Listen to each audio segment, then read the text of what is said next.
Here we go. And 3, 2, 1.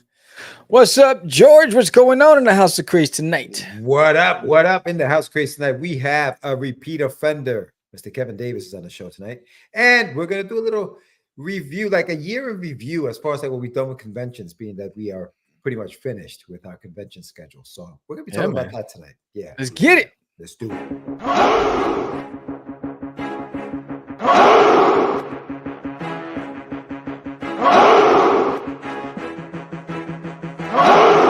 We are the only show for independents all around, giving you a platform to spread your word all over town. Catch the Craze is the place to promote to your fans with the Dreamer, Medina, and Sam the Crazy Man. Subscribe to our show and never miss an episode. It's time to get your mans, listen to us on the go. Updated every week, we never miss a day. Join the squad, come on in.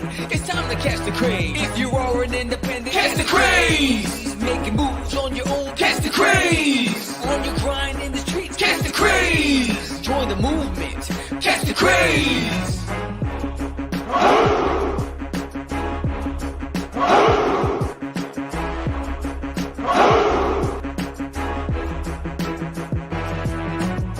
Yeah, George, we did it again. Come on now. You know you want to do it. Catch the Craze.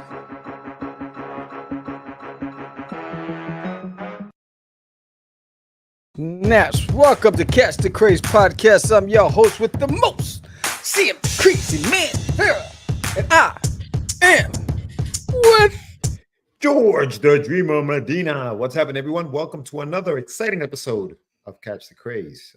Excuse me. What's up, Lou? What up, Lou? Thank you, everyone, for joining us. It is Tuesday night, October 29th, and we are live. It's 2 days before, good old Halloween. So I hope everybody's getting ready to go trick-or-treating. It's close to midnight. Something evil's lurking in the dark. Song number one. Song number one. We are starting early tonight, ladies and gentlemen. We are starting early tonight. If you haven't done so yet, subscribe to the channel. Thank you to everyone who already has subscribed to the channel. Yes. Hit the like button if you are watching us right now, and also comment on the show. Share it out. Big shout out to everyone who joins us here every week. Thank you so much. We weren't on last week, and I wasn't here the week before that, so I've been missing in action for about 2 weeks. Sam, you had Carissa Grant about 2 weeks ago, right? Word up. So yeah, so we still doing it. We still doing our thing. Last week was we took a little hiatus. Sammy was on you were on assignment. He had stuff to do for work. So that was a 5 a.m. to 7 p.m. day. Yeah, long days. Yes, see, people forget we don't do this, as our 9 to 5. This is our side gig. Yes, this is what we do to unwind for some fun. We talk to creators and we do our thing. Gilly Gil, what up, Gilbert? Gilbert's in the house. He was at New York Comic Con not last weekend, the weekend before that. Jeez, already crazy. Holy cow! Like that, bro. Time flies. I did 14 shows this year. Holy cow. Yeah, we're going to talk about that. We're going to talk about the shows. But big shout out to Gilbert. He was over at the New York Comic Con, came by the booth. So thank you very much, my friend, for showing up. But Sam, we're going to talk about that. We're going to talk about the conventions that we've done all year. And we're also going to be speaking to a friend of the show. He's been here before. His name is Kevin Davis. And we're going to be talking to him, see what he just started in the business of making comics. So I'm interested to find what he thought of year one. In his I mean, he's got his hands in a lot of pots. He's got like an octopus cooking a lot of different things going on, right? So it's going to be interesting a conversation to follow up from the last conversation. I know he has big plans, so can't wait to get the perspective on his first year out. Big plans. But speaking of big plans, this year we planned quite a few shows. I know you did. You've planned a lot. I had maybe 5 or 6. I don't have that many. But yeah, we're gonna talk about that. So, but before we get into that, Sammy, I know you had one happen this weekend. Cowtown Comic Con, Cowtown, yes. Yeah. Let's talk about Cowtown. How was that? How was Cowtown? So, the event location, the people that run the event, not Cowtown, the convention promoters, because they're the client. The venue itself. They owe Cowtown money, because they did them dirty. KC. What What's up, brother? up? Yeah, what's up? They did. I'm Good. dirty. Oh, What's what's up, up? Yo, everybody's in the house. Yeah. What's up, So, everybody? so it's the event, the venue location did not allow the promoters, the convention, to put any marketing collateral around the convention center, anywhere near it, on the site, nowhere. That was the problem number one. Problem number two, they triple booked. So they had concerts. So what they did was they were turning people away at 2 o'clock, saying there's no parking. When there was plenty of parking. And 2 o'clock on so Saturday or on Sunday? Saturday, Oh my Saturday, bro. God, dude. So they were Wow. turning people who trying to get into the convention center away. That's problem number two. Problem number three was the agreement was $20 parking. They started changing the prices to $35 parking. So they jacked up the price. So they were doing the convention promoters dirty. And then I was talking to the people that actually made it into the venue, saying that they had problems trying to find how to get in Oh, because there's no Lord. signs. So they walked around and walked around. So they lost a lot of money because of the event, the venue. And I think that was messed up. With all those challenges, even in our space, I was in a great location with a bunch of indie and mainstream artists, some names in animation and film, and it was like a ghost town in where we were, right? And so, even with all those challenges, even with the fact that the lack of um, fans, um, I made all my money back that I spent, which was surprising. I was surprised. I was surprised, bro. I was like, I couldn't believe it when I was like, I actually did this. Good thing was there were big ticket item sales, right? So while maybe 20 sales, but with those 20 sales, they were all big ticket items. So um, it was tough. It was tough. I was there with William Russell. I was there with Lori Calcaterra. And Lori, if she didn't have a hot sauce and cookies, it would have been tough. So I don't think it's any fault. Well, I do say if you're going to a contract and you already have stipulations of no collateral, no marketing, no, screw them. Find another venue. You know what I mean? So it's like for me, so I made a recommendation Yeah. with them saying, hey, why don't you partner with a local college? They have big gymnasiums and auditoriums that you can use. That the school's going to allow for marketing collateral. The students, you got students that would not have gone to your show that'll probably come to the event, and you won't have any of this drama that you got with this company.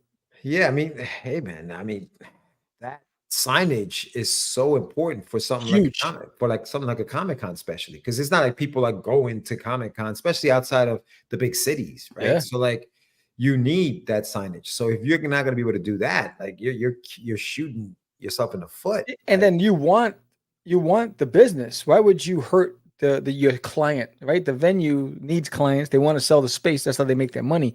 Why would you want to hurt your client? You want repeat business, right? Yeah. So I think that in itself was like, then they try to screw them by giving them like a $10,000 bill for security that they didn't ask for. It was just like, it was like heavy-handed stuff. I was like, man, in New York, we take you to the back, right? But we're not in New York. So I was like, yeah, this is crazy. This is crazy. But outside of that, I made the best of it. Made a lot of new Dudester fans. I think maybe I had 4 returns of the people that I met. Maybe 4 of them were returns, but the rest of them were all new. So that was cool. And Chris Hayes, that he was good to me. I don't think it's any fault. I know that they were not happy, and I can see it all over their body language. Because they had big hopes for it. I had big hopes for it. But no fault of their own. I think the venues, they were just jerks. Yeah, it happens, man. It happens. It definitely does. I coming like going into the weekend. I actually spoke to Lori about that today, actually, after we spoke. Yeah? She said same thing you were saying. Like that whole thing really hurt them. She was selling her books in costume, like she was dressed up like one of her characters. She went all in. So, and that she said that worked. She said she was also dancing up and down the aisle too. She said that all of that stuff worked out, man. It was hard work, but it was probably one of the best. It was probably one of her best 2 sales days. So she was able to move some graphic novels. And the thing is, you got to sell the graphic novels at a certain price for you to be able to make some of that stuff back. So and what was interesting too, bro, even with all that, like I wasn't stressed at all. I was actually chilling. Yeah. Like I was there, I was chilling. I was like in a zone, in a zen state, and I was just like, and I never sat down, bro. You know what's crazy? I was telling you that's offline. When I'm at work, I probably go to the bathroom like every hour, right? Because I'm drinking coffee all day, right? Over here, I'm drinking coffee. I got iced tea, the whole bit. Never went to the bathroom to the end of the damn day. I was like, how is it even possible? I think it's mind over matter. I don't know It what it is is. mind over matter, bro. But I never sat down. Matter. I never sat down because traffic was it was far and few between. But you had like 45 minutes before somebody walked down the aisle, right? So I was like, I wanted to make eye contact. I wanted to say hello, which whoever walked by. So I never sat down for any reason. That's funny. And I'm glad I didn't because I was able to pull it off. I was surprised, but I was calm. I wasn't stressed out about it. I was like, you want to go out big. The last show of the year for me. This was the last event. I might be doing a book signing. I had a store owner approach me about doing a book signing, but I was hoping for like right end the year in a big way, and then I was like, what the bloody hell? They had good popcorn. So I got me a bucket of popcorn each day. And the convention they were selling liquor. It was crazy. They had margaritas, they had old fashions. I was like, what? That's the first time I've seen that. Yeah, you're seeing that more and more. When I went to C2E2 this year, they had that, and even the Comic-Con this year, New York Comic-Con had some alcoholic beverages on the floor. Yeah, you can go get them. I load my caffeine at least 3 hours before I'm settled. There you go. Yeah. But that's the last one for the year. I'm taking the rest of the season off. Yeah. I was gonna do a show because I also got hit by another promoter about a show in November. I was like, nah, I'm taking the rest of the year off because I got some work I'm doing. I'll be announcing soon, but I'm doing a cover, a mashup for of Duty as another character that's going to get published, and I'm also doing an 8-page story for an anthology that's being published. So I got some projects on the back end that I'm doing just to get Duty's name out there. So I'm going to take the holiday season to get that stuff done and get the Kickstarter shipped out to everybody. Hey, what's going on here? Oh, beef. Jesus. Beef. You're acting like you got robbed at the convention. What's the matter with you? These dogs are tripping. No, chill out. So I froze. What's up with my screen? Nah, you good? Oh, I'm good? You did freeze. Nah, you did freeze. You're looking down. What's going on here? Yeah, what's up with that? You're getting hacked, bro. I'm telling you. I'm getting hacked. You can hear me though? I can hear you. I can hear you. Cool. There you go. You're back. Keep it cracking. You're back. Yeah. So outside of that, but and dogs sells clicks. There you go. Vendors had to pay $20 for parking. Somehow, I avoided paying anything both days. So Nice. I was like, word. I didn't have to. I was like, I finagled it. I went through one location that wasn't the location we're supposed to park at, and the girl at the booth was like, "You can go right through." I was like, "Cool." Went right out. Next day, another woman was there, and somehow I went through. Came back out. I was like, "Holla, saved me $40." I was like, "That's cool." Lawyer's like, "How did you do it?" I said, "I don't know." So they were charging for parking too, man. Charging for parking. Yeah, they were milking. Then then you had to go through metal detectors, and they had like it looked like an airport checkpoint. You had to go through screenings, dump your stuff on the side, get your bags checked, wands. It was crazy. Well, so Cowtown, where like what city is it Cowtown? Is that the name of the city? Yeah, no, the it's in Fort Worth. It's in Fort Worth, Texas. Yeah, it's Dickies Arena is where it's at, was the venue. The name says it all. But because they were acting like it. So, but that's what it was. The layout was odd because even like I was telling you about, most conventions I go to, you got straight lines, right? You got straight main aisles, right? And then you got aisle numbers. Here it was like a maze. It's like zigzag, right? So you were obstructed by pillars and walls and whatever. So if you're on one side, you don't know there's something on the other side because it was very odd shaped venue. I didn't like the floor plan, the layout at all. It didn't make sense at all. But yeah, man. Hey, it is what it is. I don't run conventions. I just attend them. Yeah, no, I mean, hey, you gotta work with what you have, I guess, at that point. But and again, a lot of it, my saving grace is my display. It stands out. It pops, and so that that draws attention. So for me, that I was like, all right, cool, let's just make it happen. And I had plenty of space. Yo, dude, I had an 8-foot table. I made it 10 feet because I had a 2-foot table with me. And then I had so much space all around me that I didn't have to take my stuff. Normally, I take all my stuff to the car after I unload, and I take all the bins and the wagons. Everything was with me Damn. because I had so much space. Well, that's a lot of space, man. Yeah. Yeah, it's definitely a lot of space. Good stuff. Good stuff, man. Yeah. So yeah, no, I mean, listen, we're gonna talk a little bit more about what else we did this year. But for me, the New York Comic Con was, I mean, it's always an awesome show. I mean, New York Comic Con is just New York Comic Con, bro. Like it's just an incredible show. As far as like vending there, I mean, I was telling you off air, I think, well, Thursday and Sunday were my best days there. Which is odd because usually Saturday's the big day, and everybody was waiting for Saturday to be the big day. Everybody's waiting for that. Oh, Saturday's gonna be big. Thursday was great. Like Thursday was really good, dude. People were there. What I did notice too, bro, in this show, normally people get 4-day passes, and they're walking around with their 4-day pass. There were a lot of people walking around with single-day passes, like single days. Like, if you were coming in for Thursday, you were just there for the Thursday, and that was it. Friday, even Saturday, you were just there for Saturday. Saturday's what you were there for, and that's it. I didn't see too many 4-day passes because you get, I'll be here all weekend, so I'll be back. That kind of thing. There wasn't a lot of that. Not, I mean, obviously the prices for this show are very expensive. I mean, I'll tell you this. So as vendors, for the space that we had, which is a 6x8, we got 3 badges. That's what it came with. The table came with 3 badges. If you wanted to get additional badges, you could get additional badges, but you could only buy 2 additional badges. That's it, for a total of 5. And guess how much each badge was? 75 or 100? $250. Oh, damn. Damn. $250. Thursday was great. Friday, kind of crazy. Exactly, guys. And I think that's what deterred a lot of people. Like Friday and Saturday was just a madhouse, dude. But yo, $250 if you wanted to buy extra. So, I mean, you can only buy 2 more. So $500 more, but $250, dude. Yo, that's crazy. That's Gambino money, bro. Yo. Gambino money. Yep.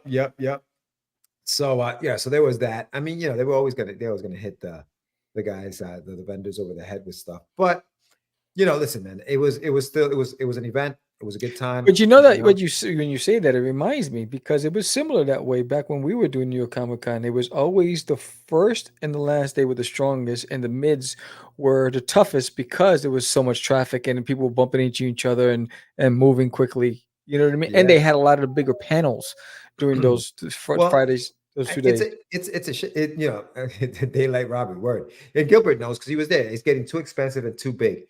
So it is, dude. It's huge. I mean, didn't they expand? They did, and it's still. Damn. They still need more. Like when we first did it, the first year we did. Remember, there was that whole thing where there was there was a fire marshal had to come in because they were at capacity. Yeah. So that area, it was downstairs. That area where we used to be, where it started, that's now Artist Alley, just Artist Alley. Wow. That's now just Artist Alley, and then in one area that's where everybody's held before they come in. Right. And then the other side of that same area is where they do the signings, like the celebrities and all that other stuff. But that used to be the whole Comic-Con. Now it's the top floor, the entire top floor, that bottom floor, upstairs for the panels and all this other stuff. And the thing with the panels too is you got to pay for some of these panels. What? You got to pay an additional fee. For a ticket plus a you got to pay an additional fee for some of these highway panels. Robbery, bro. Bro, it's getting a little crazy. But people are still paying it, dude. You know what I mean? And I don't know. But again, it's an event. It's an event. It's the event. How much was the entry to get in? I don't know, bro. Gil may know. I don't know how much. I think I heard different prices. I heard the 4-day thing was like $290 or between $250 and $290, essentially. So that was the 4-day pass. So I've heard different range. It was cheaper than Superhero Comic-Con. Yeah. Wow. Yeah. But you still had to pay for, I guess, the celebrities. Per day was about $75 a day. Okay. So that's why people were saying, all right, I'll pay for 1 day and I'll just go and check it out for the day. You know, I mean, they've done more things for the vendors, for like the professionals and stuff like that. Like we had a professional night where they fed us. They gave us really good food too, bro. Really Oh, good. did they? Thursday night. Yeah, Wednesday and Thursday night. It was really good. So you could stay after and go up there and kind of network and stuff like that. So that was cool.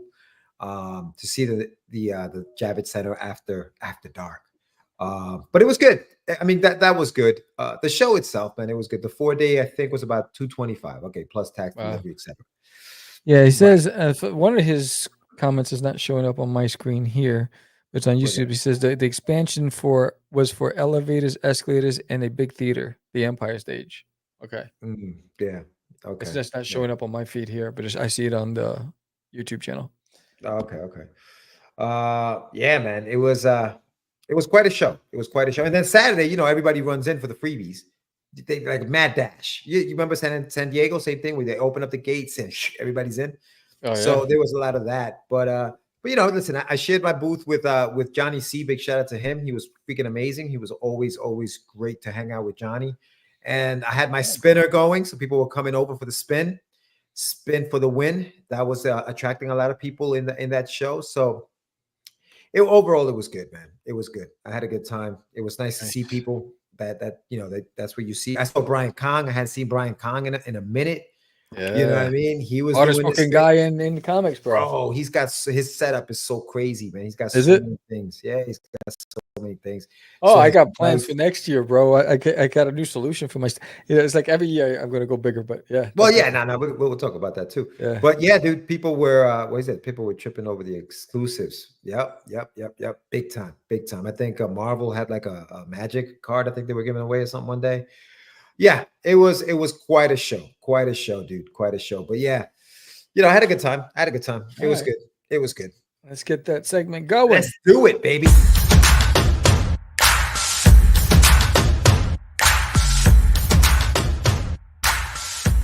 It's time for your medicine. The year in review. Yeah, man. So you did 14. So I attended about 13, no, I'm lying, maybe 11 conventions, 11 or 12 conventions I've attended, but I only sat behind a booth at 6. Right. You know what I mean? But I did one like every, so I remember going to see you at Texoma. What was your first convention of the year? First convention of the year was it was probably, what was my first convention? I know it was either was it Arlington Comic Fest or LitCon? Because Texoma was in February. So did you do something before Texoma? Let's see. January. Because the first one that I did was the first one I attended was one in Jersey. Right. That was the first one I attended. And I just kind of went to hang out. I hung out with Jonathan and I went with Omar Solis. We were out there, we were hanging out. And then I make the trip out to Oklahoma. Well, I made the trip out to Texas to meet with you. And we drove up to Texoma in February. That was in February. Let's see. Well, April was Central Texas Comic Con. Yeah, that's what I'm saying. I'm saying January. This guy. Yeah, I'm looking. Holy, take it easy. Yo, just saw that movie again, man. That's such a great freaking movie. Oh yeah. Oh, Scarface is so good, bro. Oh, we were not ready. We were not prepared. For what? For the year in review. No, I didn't expect this question. Oh shoot. Let's see. All right, well, let's do highlights. How about that? So that we don't sit here and silence. Let's do highlights. What was your favorite show of the year? Let's do that. My favorite show of, believe it or not, it was the smallest one. My favorite. Oh wait, there was 2. It was the one I did in August, which was Bell County. Bell County and LitCon were my 2 favorite shows of the year. LitCon was a small show at a library. Best. At a library. I had a good 4 hours because then the storm came and everybody vacated the premises. But without the storm, I was killing it. The convention promoters were amazing to us. They even bought us lunch and gave us drinks. And then Bell County, it's such a fun show. I just didn't like where I was. I could have done even better, but my location sucked. But outside, because we were in a new building that they just added, it was almost like Superhero Comic Con. You're in a separate building from where everything's at. So we're in a That- separate building, and people couldn't find it, right? yeah. So we didn't get the same kind of traffic that the main buildings got where all the action was. So outside of that annoying piece of crap, I had a really good show and a fun time there. So those are my two favorite this past year. Yeah, I think for me, my favorite show was the one I did in the library. Also, it was Yonkers Comic Con, which is at the library. I didn't dare go to any cons until I had at least my 3-part miniseries to sell. That was July. Yeah, and that means what, 2 cons? Yeah, so that was the best one. And again, it was one of those where it was like from 11 to 5. It didn't really get going till 12. We had to be out of there by start packing up by 4 because we had to be Monday out of there shows by are the 5. best. And it was great, dude. It was the best show. Oh yeah, and Texas Latino Comic Con. Oh, right, you did that one, yeah. Yeah, Tri-City Comic Con was one of the first this year in January. Tri-City, wow, where is that? I mean, I'm assuming that's in Texas also. It's Tri-City. it's between 2 cities. It's between 3 cities. It's between 2. Try is 3. Oh God. Tri-City Comic Con between 2 cities. Yeah, that makes sense. That makes sense. A lot of sense. Yeah, no, it was that was the best, dude. You're right. The smallest convention was probably the best, and then I think my second from there was Baltimore. I had a really good time at Baltimore. I had really good Livingston, memories. Texas. Yeah. Livingston, Texas. Yeah, I had that. Now I know which one was your worst. Superhero Comic Con. That goes without saying. I know horrible. that was terrible. Horrible. That video is coming out in 2 weeks, but yeah. Wow. Yeah. Terrible. It was trash. Yo, it was probably one of the worst conventions I've ever just attended. Not even just So not much even so when they table, were promoting. attended. Yeah, when they were trying to get me to go to Space Con, I was like, "You guys are running this? Nah, I'm not going." God, yeah. That's okay. Ogden, Utah venue was the most profitable. Yeah. Yo, Utah, man, I gotta hit Utah. I heard that's. I think Casey had mentioned that before. Got to go to Utah and check out one of those conventions, bro. Arlington sucked. Arlington was bad. They I didn't do it all in. Well, it wasn't this year. No, because I chose not to do it this year because I did it last year, and they did it the same time as they did it at the same time as the that big Texas State Fair. Nobody there. That's a problem. But Central Texas Comic Con, tornado. That was in Waco. Oh man, there you see. But the thing is, the weather's messed up. Yeah. The weather really hasn't really screwed it helped all you guys up, out. bro. Yeah, Because the it's previous been year I messed killed up. it, and this year it was horrible. Yeah. So that sucked. Comic Palooza, no bueno. Damn. Comic Palooza is run by the city, so it's all celebrity driven. So when you say no bueno, you talking about sales wise or like Both, I think. So what happens is, these venues that are run by like not comic people, like Comic Palooza was sold to the city of Houston or wherever it's at. They run it solely. They have a car show at the Comic Con. Why do you have a car show? They, it's all celebrity driven. They had like as the convention's going on. No, it was part of the convention. It was the Comic Con. Shoot. They had a whole car show in the Comic Con. So they're just trying to make money and do whatever they can. They're not really promoting the comic book people. You didn't see anybody on the promos. Those are the biggest lessons I learned. Any venue that does not promote comics, but they have it in their title, but they're not promoting comics, they're promoting celebrities and everything but comics, is a venue that I'm staying away from. Yeah. In January, I was at Garden State Comic Fest in January, and that was fun. I didn't, obviously I didn't have a table, but I went there. I hung out with like I said, Jonathan, Omar. I was there. Victor, Claudio. Big shout out to him. Yep, he was there. And then in February, I went to see you out in Texoma. That was fun, dude. Texoma was a good show. Texoma was a good show. It was the first time there. The whole city knew exactly what was happening. They knew about the convention. The casinos knew about it. The hotels knew about it. The CVS knew about it. Everybody knew about the convention. Everybody knew about the convention. You know what I mean? Right. And they had a really good, receptive crowd. And so I'm already booked for next year. So I'll be there. Nice. Again. That's in February again? Yeah. Okay. Yeah, MegaCon's is in February next year too. And then I went out to ZycaCon. No bueno for me. It's like, It did, the name itself doesn't even sound. well, the reason why it was no bueno for me is because it was literally like an anime, not anime. It was like, I guess it was anime, but it was very like the hardcore, like deep, right. Anime. You So almost like the Wicker Man. You look like outsiders, and everybody turns and looks at you guys like, "What are you doing here?" John and I ended up just kind of taking in the city, man, and checking out what the city had to You're offer. like, oh, it's like, Check out some comic book shops. What's it? One of these kids is doing their own thing now. Yo, for real. Then we headed out to CradleCon, which was an anime and manga becoming the dominant focus at Comic Con. Yeah, that's true. That is true. Comics are becoming less important. Yes, indeed. I have the Ogden Christmas Con coming up. Oh, okay. I heard those Christmas shows are pretty good, though. I heard like those are kind of like, you know what I mean? They're not bad. Yeah. Next year, I will be I'll be attending an anime centric convention because I've been getting a lot of requests, even from promoters of these anime shows. Your stuff would do great in our show. So I'm like, all right, I'm going to give it a chance. I'm going to try it. And I'm going to do a horror show next year. So I'm building up my duty repertoire, my portfolio of horror stuff for that show, because I had a horror promoter said you would kill it in my venue. So I'm going to try 2 new things next year. So we'll see what that does. Well, I mean, at that point you have to figure out, take stuff that's related to that. Yes. And that's why it kind of, no, I mean, listen, the year in review, we're probably gonna have to cut it short soon because we got to get our guests in. But yeah, no, listen, next year, we'll let you guys know where we're going to be. You can check out my website. We'll have all of my appearances. I'm sure Sam's going to do the same thing. And when you watch the show here, we'll let you know where we're going to be. If you're going to be, obviously, Sam, you're in Texas, so you stay in Texas. You're going to be in Texas. The only show that I might try to attend, the only show I'm attending in San Diego. So we'll see. They still haven't opened up the applications yet.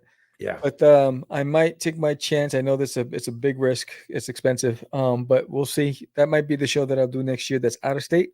Outside of that, I'm staying in Texas next year as well. I'm planning on doing a lot of 1-day shows in Texas. I'm thinking of doing some shows upstate where the tables are a lot cheaper. Yes, you know what I mean. Yeah. All right, cool. So that was Get Your Meds, and now we're going to bring in our guests. And if you don't remember, I do have an art channel, and if you haven't checked it out, here's a reason to do so.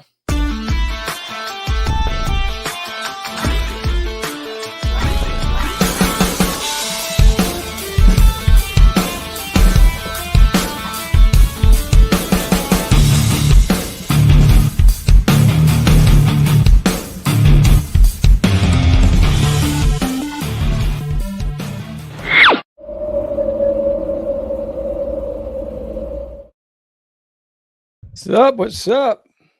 Yo, what's up, man? What's going on, Kev? Not much. How you guys doing? All right. How you been? How's everything going with you? I'm tired. You're tired. You've been busy, Kev. Welcome back to the show, man. You've been a very, very busy man.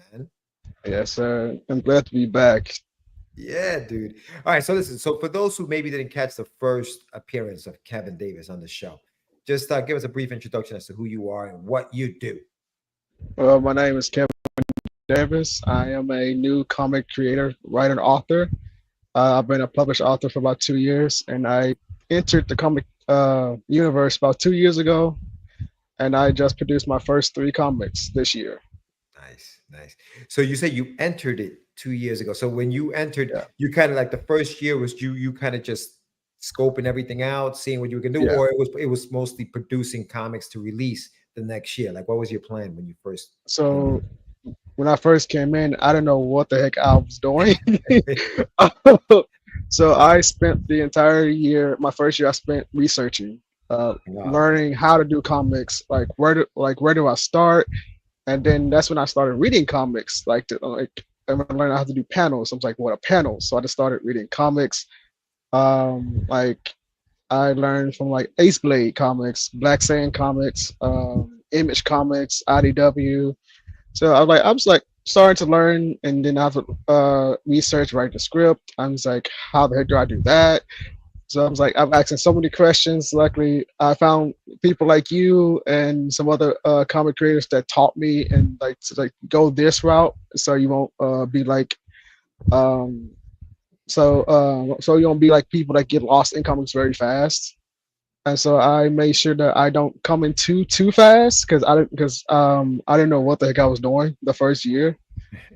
So I literally spent the entire first year researching before I started like talking to artists and everything. Yeah, man. No, listen, it's one of those things where like there's so much. You think it's I'm just gonna make comics. Oh, Lou, look at that multitasking. You think I'm just gonna do comics? I'm gonna be chilling, right? But you figure you realize that it's not as easy. What was the biggest like I guess shock to the system when it came to making comics? What was that thing that you were like, whoa, I did not expect that? One, I didn't realize there was so many scam artists. Okay. Jeez. It was like, sweet Jesus. I was like, this is so sad that scamming has gone this far now. Good Lord. Tell us a story. Tell us a story, Kev. What was your experience like? Give us one. I mean, hey, listen, if you have more, but give us one. Give us one where you were like, what? So when I was like, when I was ready to start my first comic project, I put out a Facebook post. Wasn't really expecting anything. 5 minutes later, click on my Facebook. I was like, what the hell? Jesus Christ. But I could tell automatically who was a scam because one, they can't spell. Two, they sound like a robot. Three, your profile was fake because like you just created it. So what the hell? So I could and when I just said no to so many messages, they kept trying to press me and say I can make this for you. I was like, no. I was like, no. So your post was like looking for artists or something? What was your post? My post is like just to interview artists and like learn their price. Okay. Oh, and then all of a sudden you had all this. Yeah, and see like their artwork. And then speaking of artwork, I saw like the same artwork from 3 different accounts. I'm just like, wow. I was like, somebody's stealing something. The scam was on. Oh yeah. Damn. So I legit have a huge block list on my Facebook. And then it navigated to Instagram. I was like, crap, they found me. And stuff like that. I was like, how were you able to weed them out? Like, what were some of the things that you did to say, okay, this guy looks legit. This girl maybe not. Like, what were some of the things that you did to kind of like start weeding some of these people out? When I saw comments on their posts and saying that people who actually work with that artist, and I could tell and I could tell by the art. I'm like, okay, that looks actually handmade. That doesn't look like it's like AI or anything. All right. And then I actually started talking to some of the artists that like the artwork I liked. So like the way I do things, I want to see if I can be friends with you before I even attempt to actually bust your pricing. Gotcha. I was like, if I can like talk to you like a human being, and like we can vibe together, like be friends. I was like, I'll give you a try. I'll give you a try. And so that's how I'm now. That's how I became best friends with my artists now. Actually, that's cool. Yeah. But you have a few projects. So the artist for which project? All of them. Oh yeah. Damn. All right, that works. It's like all of them actually. Yeah. Cool.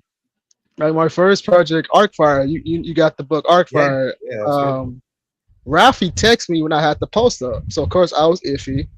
After reading through all of those scams, Ralphie was the only that first time. Ralphie was like one of the only ones that actually sounded truthful.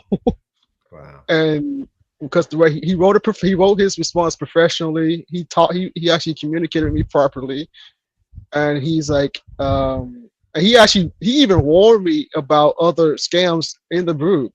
So he actually saw me comment on somebody's post. He said, "Be careful with that one. That's more likely a scam." I was like, "Thanks, Ralph." Yeah. And so he actually watched out for me. He said, "Don't do that one. That's a scam." I was like, "Thanks, dude." And plus, he knew some artists' work that was stolen, so that helped even more. Wow. So yeah, even my second comic, Havoc, that's James. He was a first time artist, so he was like very hungry, and so I gave him a chance. He did phenomenal for me. And then my third artist, Christian, I think he was like brand new artist too, so he did phenomenal. So I like giving people chances. Yeah, no, that's what's up, man. So you've done all right. So you've been in business for 2 years, going into your third. and you've produced a total of, you're producing a lot of things. Obviously, there's a lot of stuff still being produced, but you're able to put out 3 books. How far along are you on the stuff that you got behind the scenes? I know you have a bunch of things, and we can go over that stuff. But like, what are you working on behind the scenes, and how far along are you on those things? My 4th book, Terminus Corvic City, is a zombie saga. That's currently in production. I'm ready to get the sketches back and start get those pages through. And basically, 2025 is going to be like mostly horror for my comics. Okay. Yeah, Okay. it's going to be a lot of horror. Even the action adventure that you're going to be lettering for me, I'm still planning for that one for 2025. And I have a fantasy one. I might push back a little bit because I need some time freshen up that story.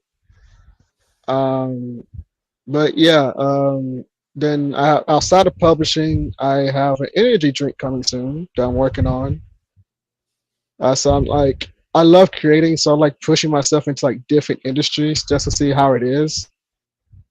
And I already have, and since I have artists on my team, I can always get a new logo very easily because I already have artists I trust. So yeah, and I'm also working on like a mental health magazine, a horror magazine. That's coming soon too. So yeah, I got a lot of different things going on. And of course, my merchandise, I'm working on it for my clothing brand too. And I'm working on my novels at the same time as my comics.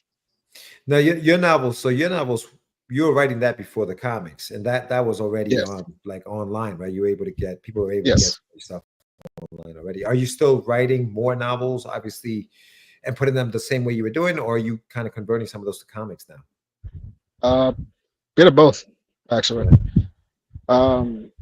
So one of my novels I'm working on is about my personal life. I'm thinking about I might turn it into a comic. I'm still unsure about it right now.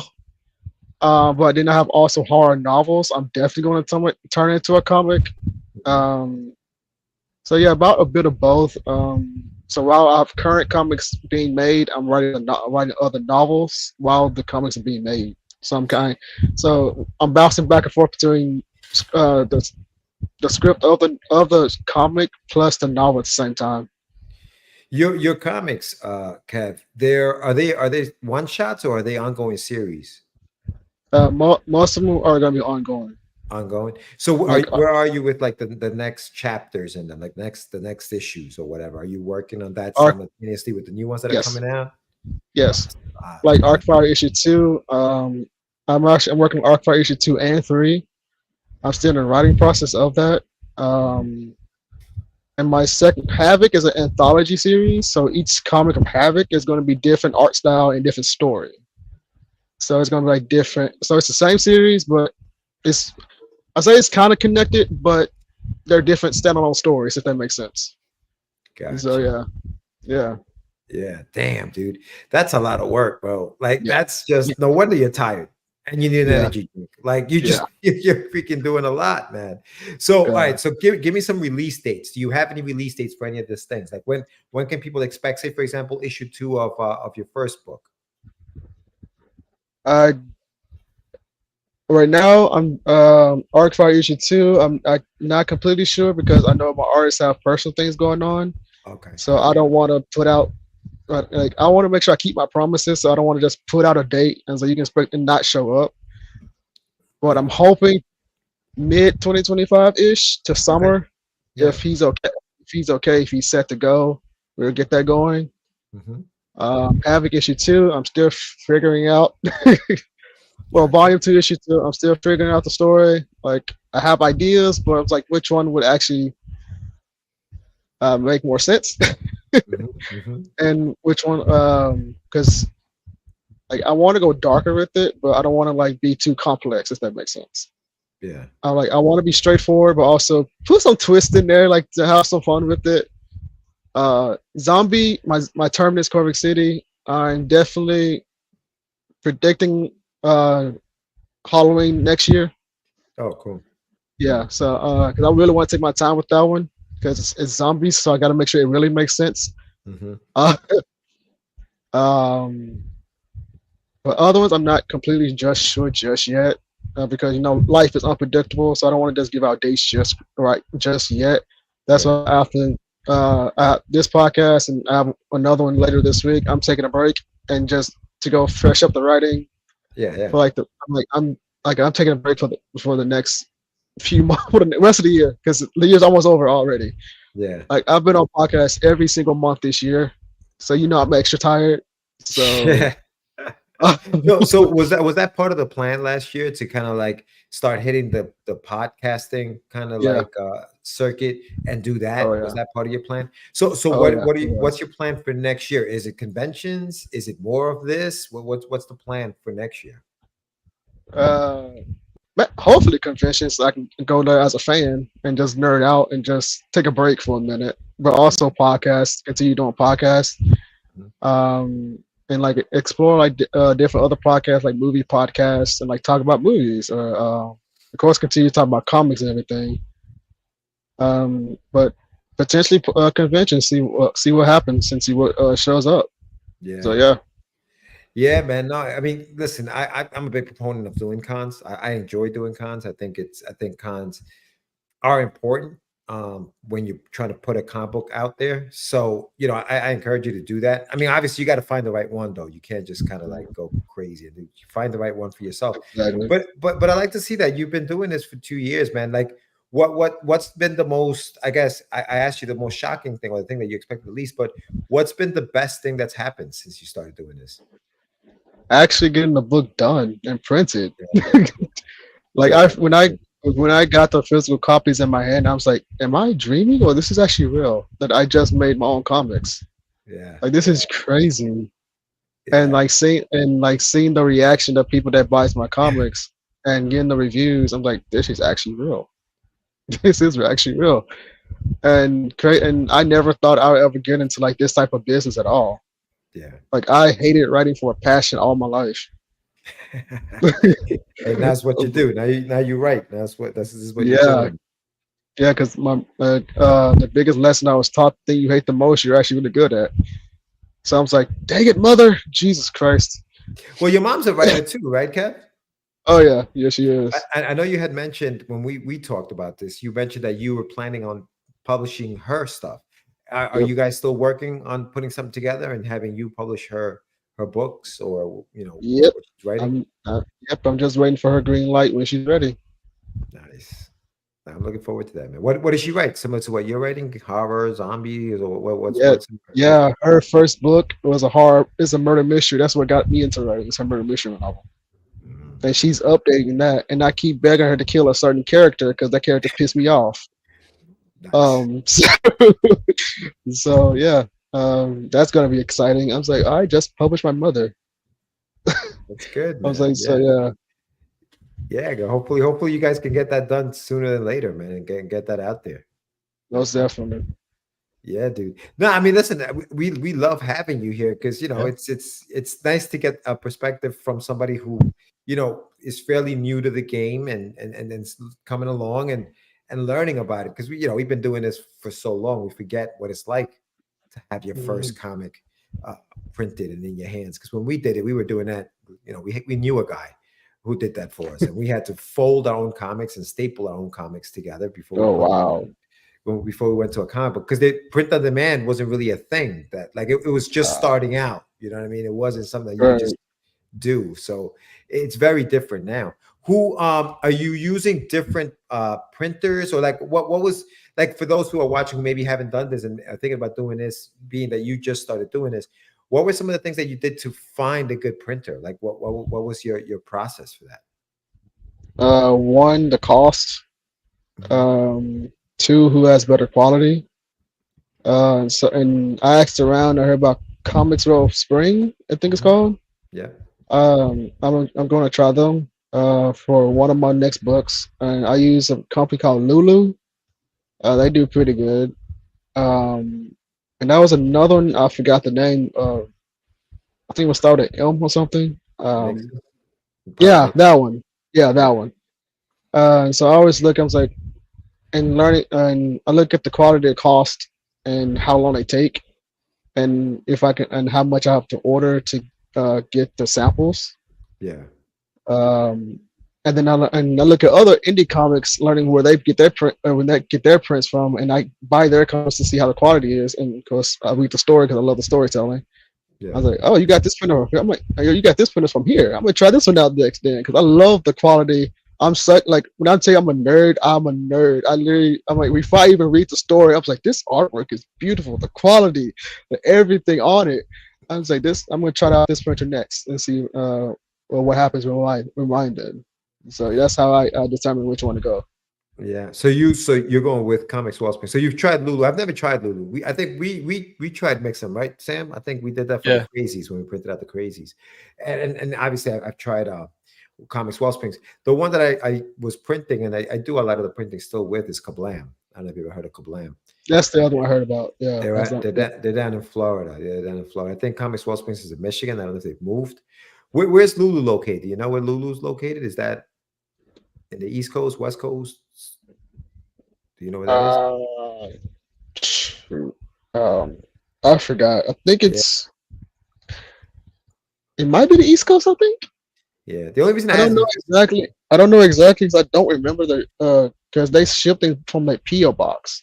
So it's interesting. So I don't really know where it is. I forgot where it was. So that's the thing. Like when you're printing from these places, you'll get a price, and the price looks good, and then you hit so that they ship it to you, and the shipping just adds another $30, $40, $50 to that order, and you're like, what the hell? So shipping is important as well. You know what I mean? Like you got to look out for that kind of stuff.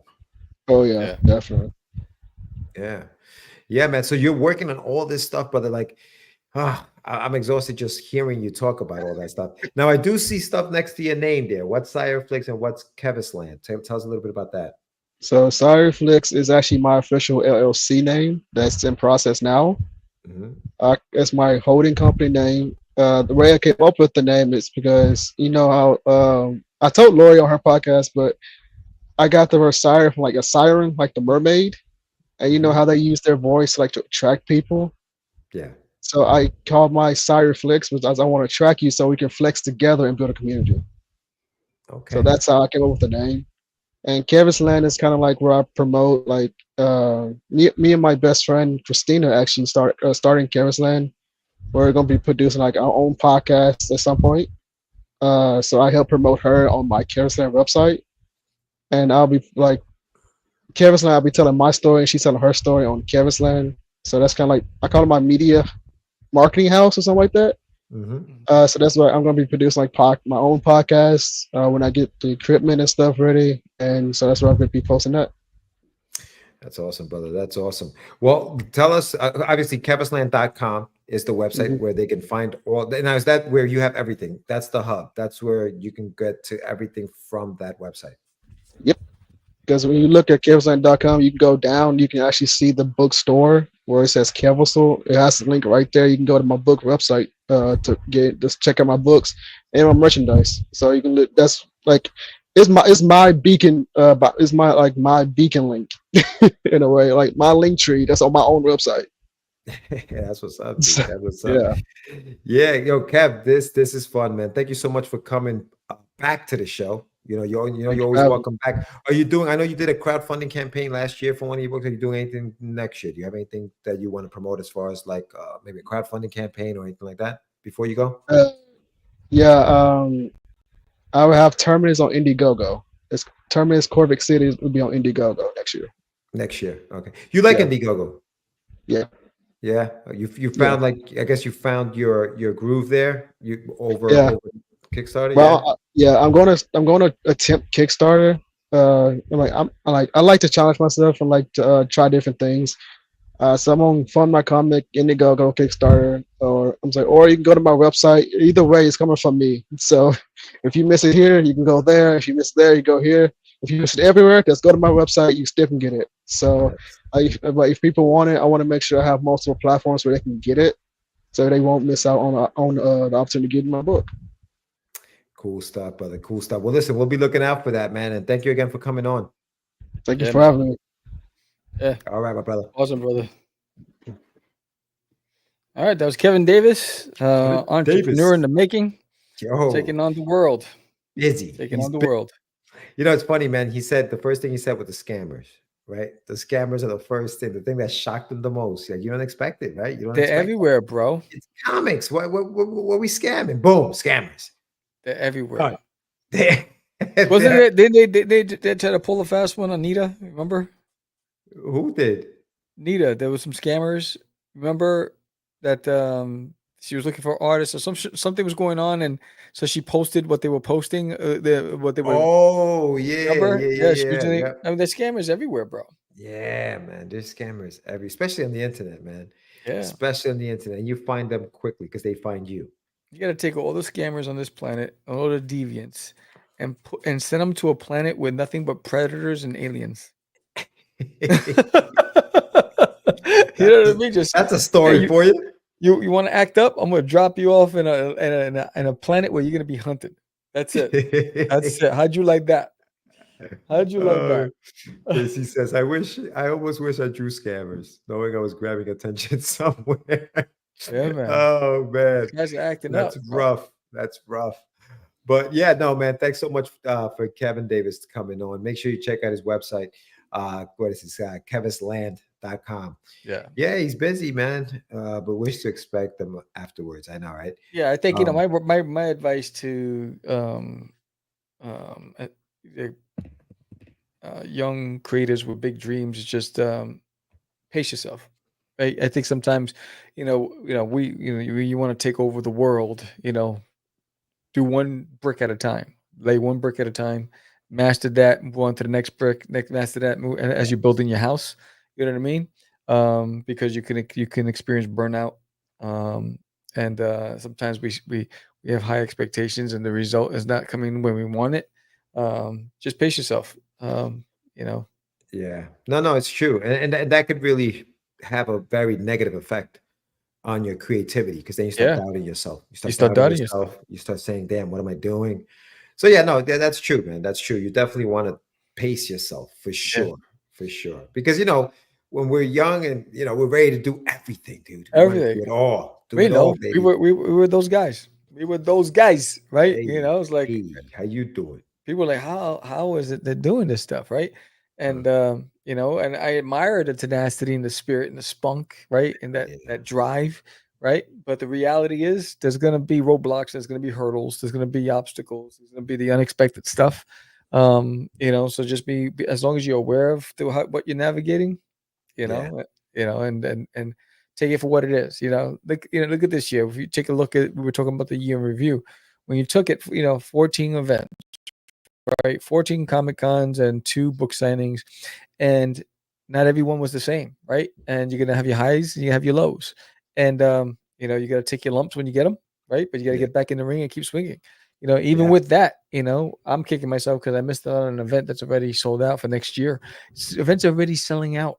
Yeah, dude. That's for next year, bro. Yep. Crazy. It's like you got to have money on hand, ready to go. As soon as they open and you send that thing, you're sending them the cash. Yeah, I'm in. I'm ready to go. Like I want to do Retropalooza. I was telling you about that, right? Retropalooza is charging almost $600 for a 6-foot table. I'm like, come on, man. Give me an 8-foot table and a 10 by 10 booth, and then maybe I might do it. But a 6-foot table with what I need, 600, bro. It should have been 300, and I would have got 2 tables. Where is it? Where is that retro? It's in Dallas. Yeah, see, like some of these places, I mean, obviously Dallas is a big city, but like some of these places, they're charging a lot of money for these booths, man. They're charging too much money, bro. It's like, Lou is back. It's like that's the stuff. It's like, so now like I just found today 7 conventions that I never even heard of in Texas.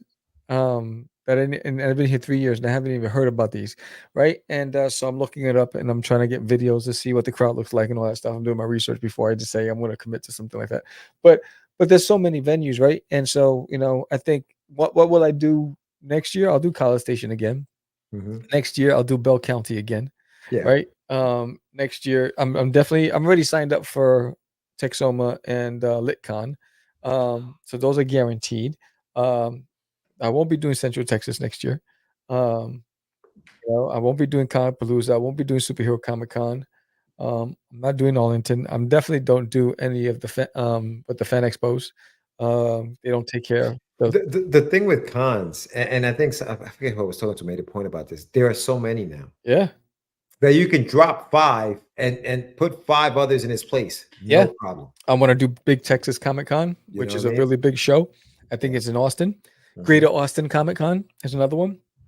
I want to do. And that's the other thing. Texas has so many freaking conventions, bro. Yeah, it's crazy. It's insane how many, like the amount of conventions that I mean, you can, like you said, you just did 14 conventions this year and 13 were in Texas. Yeah. You know, one of them was outside of Texas. Yeah, Oklahoma. About 40 minutes outside. I call it Texoma. No, that's what it is. Yeah, yeah. So you know what I mean. So like that's how big the state is. Now here in the East Coast and in the Northeast, you know, New Jersey is that state that has a lot of conventions. New Jersey's been popping up with a lot of them. Yeah, they have a lot of conventions. In New York, Long Island has a lot of conventions. Are they the best? Not necessarily. I stay away from Long Island shows, bro. Not necessarily. Yeah, you know, and I don't know why they don't. I think part of it is getting to them is tough. Yeah, the traffic. Yes, bro. Spending a couple of hours in traffic. I couldn't travel at all this year, so I'm focusing on my Yeah. Hey, big shout out to Lou. She's got a YouTube channel as well. You got something going on tomorrow afternoon, I think, at 4:30, right, Lou? She's going live. She's doing a drawing stream. So check that out. Too bad I'll be working. Yeah, no, I'm gonna try to check it out. Yeah. But yeah, no, it's true. It's just tough to get out there. The traffic is crazy. I know. When we did what was that? Eternal Con. Eternal Con. Eternal Con. I mean, John and I were in traffic for 2 hours. And that was just getting over the George Washington Bridge. Oh, yeah, 45 minutes just stuck on I was on the Jersey side trying to get on the bridge to get off the bridge. 45 minutes, just that one, what is it, a 1 mile stretch? It was crazy. 45 minutes. Yeah. No, it is. It's nuts, dude. It's nuts. So those are tough. I mean, they have a lot, but they're tough. So that's what I'm saying. I may be going upstate to do some stuff upstate. Joe Holly's up there. He did a one for like $25 for the table this year, and it was perfect. Can't go wrong. I just found out that there's a bunch of colleges in Dallas that do conventions, Comic Cons. I'm like, holy crap! So I'm looking at all these things. I missed one in College Station called AggieCon. I was on the fence of whether to do it. A lot of the students when I was at College Station was telling me I need to go and do it. So then when I just looked, it was sold out. I was like, all right, maybe next time.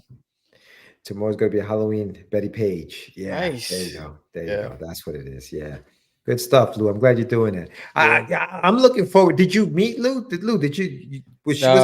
You were going to be at a show, I thought. No, she couldn't make it. Oh, okay. I was looking forward to that photo. Dude, I would have had the photo. Yeah, no, I was looking forward to it. And I was like, wait, what happened? I thought something like that was supposed to happen. But hopefully, Lou, you hit the convention circuit next year. And even if it's just to go hang out. Yeah, I'm putting a face to my brand with various storytelling insights. Nice.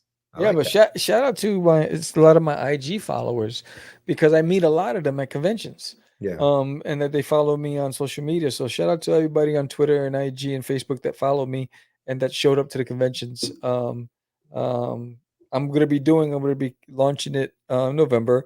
That every person that's picked up a book at a show, if they post a comment and a photo of them with the book on my Instagram page, I'm going to randomly pick one person a month to win a prize that I will mail and ship to your house. Whether it might be a sketch card, might be a print, but you'll get a prize. So I was disappointed in missing the con. Yeah. You know what you should do? Just give them a hashtag to put with their picture. That way, when you search the hashtag, you'll see their photo. Yeah. So I got a QR code. I'm going to be posting on social media next week for November for the holiday season, and just try to get more activity going around the project. Yeah, I mean, listen, we got to use as much of the social media platforms that we have. I mean, a lot of that stuff, most of that stuff is free. So why not use it? Why not use it? Definitely use it to as much as you possibly can.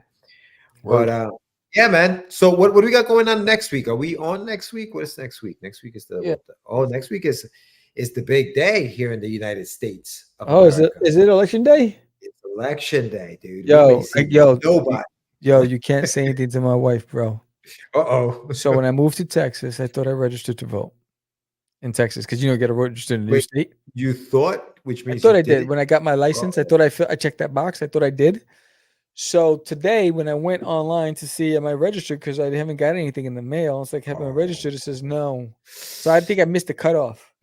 She's gonna kick my butt. And so I filled out the application. I gotta hand mail it. Hopefully I can get it so I can go and vote. But she's like because she's like this is the most important that we have to vote. And I don't know if you. Yeah. So next week next week's the 5th. Next week's the 5th, dude. We got Next week Rob is election day. Mukari. Oh, okay. Yeah. Big shout out to Rob. He's actually on a show with Mr. JD Rosario right now on JD Rosario's podcast. Yes. But yeah, no, Rob's a cool dude, man. I met him at Baltimore, so he's a really nice guy. Looking forward to having him on the show. Yeah, you have to get on social media. So nobody's going to knock on your door and ask what you're doing. Yeah, it's true. It's true, and it's there. You might as well just post. Just post. No, Lou's talking about getting on social media because we were talking about how using social media to promote your stuff is important. Yeah. I mean, I mean, I get surprised all the time that people just who follow me show up at conventions. Hey, it was finally good to meet you. I followed you on Twitter. I followed you on Instagram. I'm like, oh shit, awesome. That's awesome.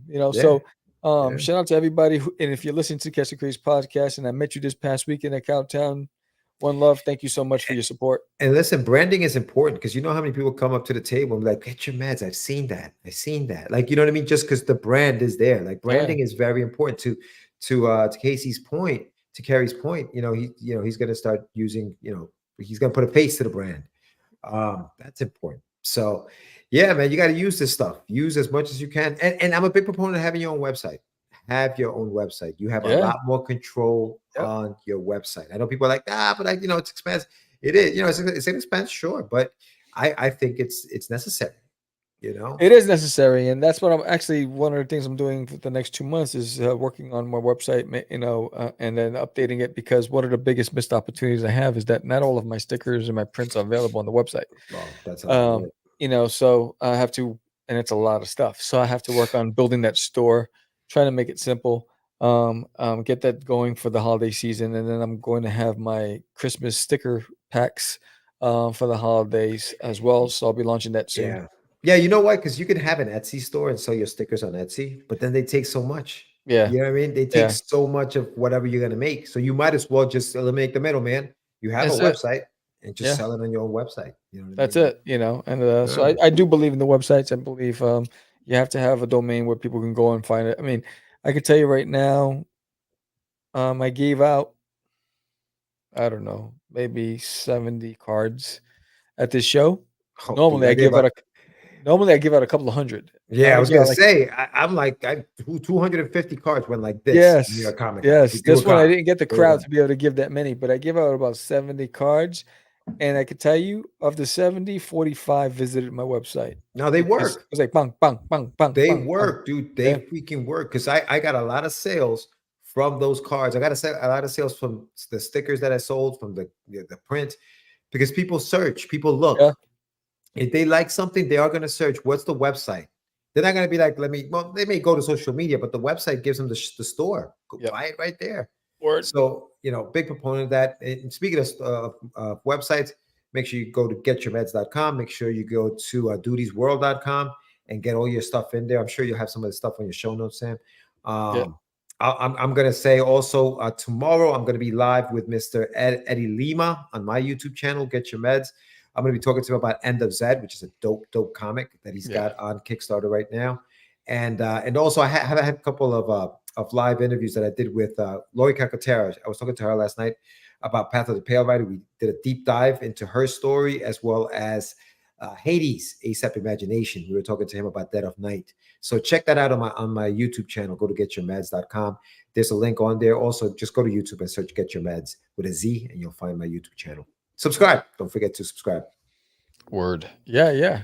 And again, if you haven't subscribed to this channel, please do so. Hit that like button, share it with a friend. And if you're listening to us on any of the audio streaming platforms, leave a comment, let the algorithm work for it, and then head over to YouTube and watch the video. Put a face to the voices in the air. And again, we are the OGs, the originators, the first and only independent comic book podcast ever created in 2005 and still going strong. This was episode 567 or whatever it was. We've had tons and tons of guests, and we do this show because we want to give a platform to the little guy, right? The little guy that's trying to make it in this crazy world of ours of comic books, with there's a lot of body bags. And if we can give a platform to the unsung heroes, that's exactly what we're going to do. But we can't grow unless you subscribe and you share it and you talk about it with your friends, because when we grow, the independent community grows, and we appreciate every single one of you. Yes. So with that said, I'm your host with the most, Sam the Crazy Man Vera, George the Dreamer Medina, and we are out. It's just easy. It's not. Crazy. Acquiesce. No, I was talking about my friend Acquiesce. Say my name, right? This is what you were thinking? Oh, my. He described me. He said, I'm the what? Catch the Craze. You're listening to Catch the Craze. You're listening to Catch the Craze. You are listening to Catch the Craze. Catch the Craze. You're listening to Catch the Craze. Candy girl.